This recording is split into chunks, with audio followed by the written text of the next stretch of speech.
Assalamualaikum, welcome back to Anju's Diary. I visited the most hype restaurant in Chittagong with my cousins. Recently feed অনেক বেশি viral হচ্ছে the Italian রেস্টুরেন্টের video. তাই আজকে আমি আর আমার কাজিনরা মিলে চলে গিয়েছিলাম দ্য ইটালিয়ান রেস্টুরেন্ট। তবে আমি কিন্তু আরো আগে গিয়েছিলাম ইটালিয়ান রেস্টুরেন্টে, বাট ইন্টেরিয়রটা চেঞ্জ করার পর আর যাওয়া হয়নি। 20 to 25 মিনিটসের মধ্যে আমরা ফাইনালি রেস্টুরেন্টে চলে আসছিলাম। এসেই আমরা সবার আগে অর্ডার করতেছিলাম ফুড, কজ এখানে নাকি ফুড দিতে অনেক বেশি লেট হয়। তাই এরপর আমরা দেখতেছিলাম যে মেনুতে কি কি অর্ডার করব। আমার কাজিন আমাদেরকে বললো যে আজকে আমি তোমাদেরকে ট্রিট দিব, কারণ ওর রেজাল্ট অনেক ভালো হয়েছে আলহামদুলিল্লাহ। আমরা চাচ্ছিলাম না বেশি কিছু অর্ডার দিতে, কজ আমরা কিছুক্ষণ আগে লাঞ্চ করে গিয়েছিলাম। তাই আমরা ফাইনালি ফুডটা অর্ডার করেছি। এখানে বিল আগে পে করতে হয়।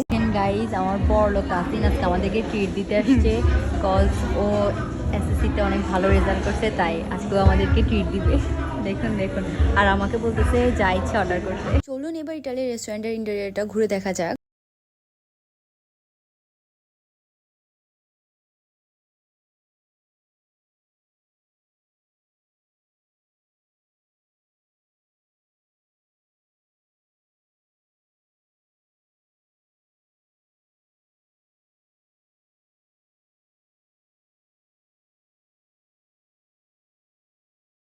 ইন্টেরিয়রটা দেখতে দেখতে আমাদের ফুড চলে আসছিল। আমরা অর্ডার করেছিলাম চাউমিন, চকলেট শেক অ্যান্ড হচ্ছে French fry. To be honest, আমার কাছে খাবার তেমন একটা মজা লাগে না, but I must recommend this chocolate shake. French ফ্রাইটা খাবার পর আমার মনে হলো যে ফ্রেঞ্চ ফ্রাই মেবি একটু লবণ কম হয়েছে। আমি চাউমিনটা খেয়ে দেখলাম, বাট আনফর্চুনেটলি এটাও আমার কাছে তেমন একটা মজা লাগে নাই। আমি যখন চকলেট শেকটা খেয়ে দেখলাম তখন আমার কাছে মনে হলো I feel relieved. I think ওনাদের খাবারের উপর একটু বেশি ফোকাস করা উচিত, আদারওয়াইজ ওদের ইন্টেরিয়রটা অনেক সুন্দর। আসলে আমি আজকে একদম অনেস্ট রিভিউ দিয়েছি। ওরা আজকে তেমন একটা লেট করেনি আমাদেরকে খাবার দিতে। আমরা বসে বসে অনেকক্ষণ ছবি তুললাম, ভিডিও করলাম, গল্প করলাম। আই থিঙ্ক বার্থডে সেলিব্রেট করার জন্য এটা অনেক ভালো একটা প্লেস। এখানে আমরা একটা বার্থডে সেলিব্রেশনও দেখতে পেলাম আজকে। আমার কাজিনরা ভাবছিল যে আমি ওদের ছবি তুলতেছিলাম, বাট এখানে আমি ভিডিও করার পর ওদেরকে বলতেছিলাম যে এটা ভিডিও করা হচ্ছে। দেন আমরা ফাইনালি বের হয়ে গিয়েছিলাম। বাই দ্য ওয়ে, আমাদের ঘোরাঘুরি কিন্তু এখনো শেষ হয় নাই। আমরা কিন্তু এখান থেকে আবার আরেক জায়গায় যাব ঘুরতে। আমরা খুব আর্লি গিয়েছিলাম আর খুব আর্লি ব্যাক করেছিলাম। তাই আমরা ভাবলাম কেননা আমরা এখন আবার আর্টিলারিতে যাই কিছুক্ষণ হেঁটে আসি, কারণ আর্টিলারি রোডটা এত বেশি ভালো লাগে। আমরা আবার সিএনজি করে চলে যাচ্ছিলাম আর্টিলারিতে। আর্টিলারি আসার পর দেখলাম এত সুন্দর সুন্দর বেলুনস